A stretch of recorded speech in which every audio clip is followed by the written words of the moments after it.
అచ్యుతుడితడి ఆదియు అంత్యం. అచ్యుతుడితడి ఆదియు అంత్యం. అచ్యుతుడి యసురాంతకుడు. అచ్యుతుడితడి యసురాంతకుడు. దేహాలు ఉండి తప్పు చేసే వాళ్ళ జన్మ కూడా అంతకన్నా నిరర్థకము.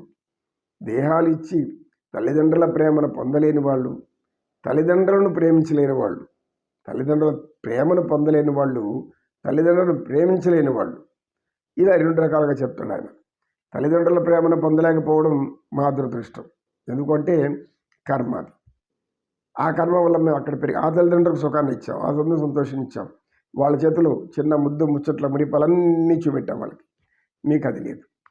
అయితే ఇప్పుడు మేమేం చేయబోతున్నాము? తల్లిదండ్రులకు ఏం చేయాలో ఆ ధర్మం చేస్తాం. మీరు తల్లిదండ్రులుగా మీకు నేను చెప్పాల్సినటువంటిది మాటలు. ఏ బిడ్డలైతే తల్లిదండ్రులను ప్రేమించకుండా, తల్లిదండ్రుల మాటలను గౌరవించుకుంటా, తల్లిదండ్రులను పూజించుకుంటా, తల్లిదండ్రుల యొక్క కష్టసుఖాలు తెలుసుకోకుండా ఉంటారో అటువంటి వారు అనేక కర్మలకు లోనవుతారు, అనేక కష్టాలకు లోనవుతారు. కనుక మొదటి స్థానం బిడ్డ పుట్టాక బిడ్డలందరూ కూడా, ఇదందరూ కూడా ప్రతి ఒక్కరు తెలుసుకోవాల్సిన ధర్మమే. సృష్టి అంతా ఈ యొక్క భూమి మీద ఏ మానవులైతే ఉన్నారో, జ్ఞానం కావాలనుకున్నవారు, జ్ఞానంతో పాటు సుఖ సంతోషాలు అనుభవించాలనుకున్నవారు తప్పనిసరిగా ఎవరి ధర్మం వాళ్ళు అనుసరించే తీరాలి. భార్య ధర్మం, భర్త ధర్మం, ఇద్దరు ఒకరు అనుభవించాలి. ఏ కారణం చేతైనా భార్య ఏదో అని ఉండవచ్చు, అట్లనే భర్త దూరం చేయకూడదు భార్యను. అదేవిధంగా భార్య భర్తకి ఎన్నో కష్టాలుండి ఏ సమస్యల్లో ఉన్నప్పుడు భార్య కూడా చేయగలిగే స్థితి ఉండి చూస్తూ ఊరుకుంటే అది కూడా మహాపాపమే. ఎందుకు? అర్ధాంగి, అర్ధ శరీరం నీకు అనేక సుఖాలు ఇచ్చాడు, అంతకన్నా ఎక్కువగా నీకు పిల్లలను ఇచ్చాడు, నీ గర్భాన్ని జన్మింపజేశాడు. ఇది భార్యాభర్తల ధర్మం. అదేవిధంగా బిడ్డలు పుట్టాక తల్లిదండ్రులను ఏ విధంగా చూసుకోవాలనేది తల్లిదండ్రుల ధర్మం. తండ్రి, ఇప్పుడు మేము తల్లిదండ్రులారా అటువంటి ధర్మాన్ని మాకు అదృష్టాన్ని కలిగించండి. లేదు అంటే ఇది ఎంత నరకప్రాయము అంటే మాకు ఇది శరీరాన్ని ధరించినంత మాత్రాన మా కర్మలు మేము చేయకుండా ఉండలేము. ధర్మం ఏం చెప్పిందో ఆ కర్మలు ఆచరించే తీరాలి అని చెప్తాడు శ్రీకృష్ణ పరమాత్మ తల్లిదండ్రులకు. తర్వాత కాసింత విశ్రాంతి తీసుకుని మరలా ఆయన యొక్క సత్యస్వరూపము, ధర్మస్వరూపము, దుష్ట శిక్షణ, శిష్టరక్షణ, రామావతారం అంతే, కృష్ణావతారం అంతే. అయితే రామావతారంలో ఆయన ఒకే బాణం, ఒకే మాట, అదేవిధంగా ఒకే భార్యతో ఉన్నాడు. ఇక్కడ బహుభార్యలు ఎందుకు అంటే ఈ ద్వాపర యుగంలో ఆయన చేయవలసిన కార్యక్రమాలకు కొన్ని తప్పనిసరి బంధాలు ఏర్పడ్డాయి. ఆ బంధాల కోరికలు తీర్చడానికి అవతారం ధరించాడు. తాను ఏవైతే విష్ణుమూర్తిగా ఉన్నప్పుడు ఎవరెవరు ఏ విధంగా ప్రేమించారో, ఏ విధంగా వాళ్ళు ఆరాధించారో వాళ్ళ కోరికలు తీర్చడానికి కృష్ణావతారం ధరించాడు. అయినా కానీ ధర్మం తప్పడు, సత్యాన్ని వదలడు, ధర్మాన్ని తప్పడు, అన్ని వాత్సల్యాలను అనుభవించేసేలాగా చేసుకుంటాడు. అదే ఆయన మాయామోహం. మాయామోహితులను చేసి ఇవన్నిటిని అనుభవిస్తాడు ఆయన. అక్కడ రామావతారంలో మాయ లేదు, ఆయనకి మాయ చేయాల్సిన అవసరం కూడా లేదు. ఎందుకు? సత్యం, సత్యవాక్కు పాలన, ధర్మం, ఆచరణ పాలన, ఈ రెంటి మీదే ఆయన నిలబడ్డాడు. ఈయన దీనితో పాటు కొన్ని దుర్మార్గులను ఎలా శిక్షించాలో అలా వంచన చేసి శిక్షించడం అనేది ఈయన నేర్చుకున్నాడు. అంటే వారి వంచనను, అంటే మనం సహజంగా చెప్పుకుంటాం, ముళ్ళను ముళ్ళతోనే తీయాలి, వజ్రాన్ని వజ్రంతోనే కొయ్యాలి. ఈ విధంగా వారి యొక్క మోసాలను మోసంతో ఎలా జయించాలో చెప్తాడు ఆయన. అది ఈయన చేసిన పని.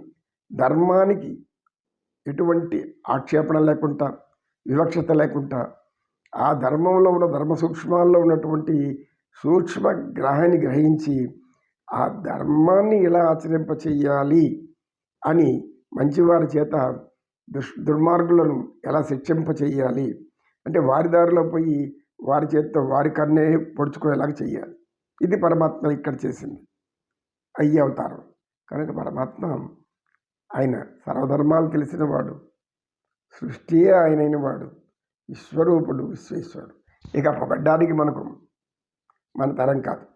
మన యొక్క సామర్థ్యానికి అది అందనిది, ఊహకు కూడా అందనిది. ఊహాతీతుడు గోవిందుడు. ఏడుకొండలవాడ వెంకటరమణ గోవింద గోవింద. అఖిలాండ కోటి బ్రహ్మాండ నాయక పాహిమాం రక్ష మాం రక్ష. శరణు ప్రభు శరణు.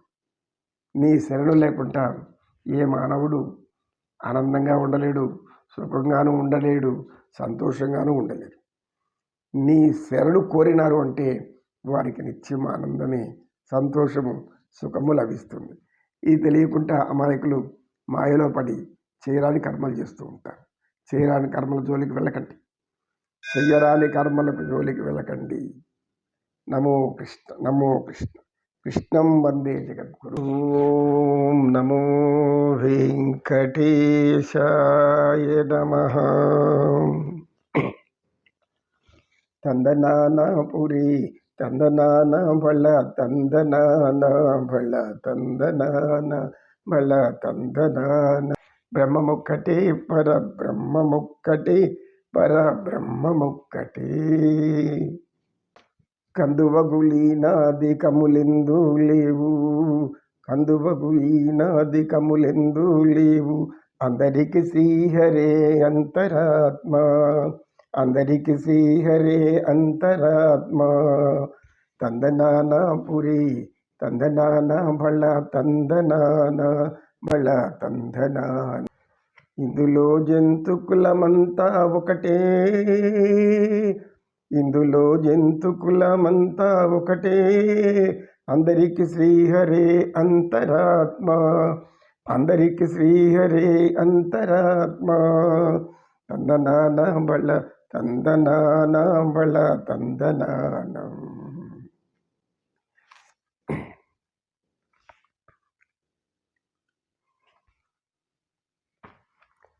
నిండారరాజు నిద్రించు నిద్రయునొకటే, నిండారరాజు నిద్రించు నిద్రయునొకటే. అండనే బంటు నిద్ర అదియునొకటే, అండనే బంటు నిద్ర అదియునొకటే. చండాలుడుండేటి సరిభూమి ఒకటే. నిండైన రాజు నిద్రించు నిద్రయునొకటి, అండనే బంటు నిద్ర అదియునొకటే. మెండైన బ్రాహ్మణుడు మెట్టు భూమి ఒకటే, మెండైన బ్రాహ్మణుడు మెట్టు భూమి ఒకటే. చండాలుడుండేటి సరిభూమి ఒకటి, చండాలుడుండేటి సరిభూమి ఒకటి. తందనాన బళ తందనాన బళ తందనాన బళ తందనాన. బ్రహ్మముక్కటే పరబ్రహ్మముక్కటే పరబ్రహ్మముక్కటే. నమో వెంకటేశాయ నమః. ఓం నమో వెంకటేశాయ.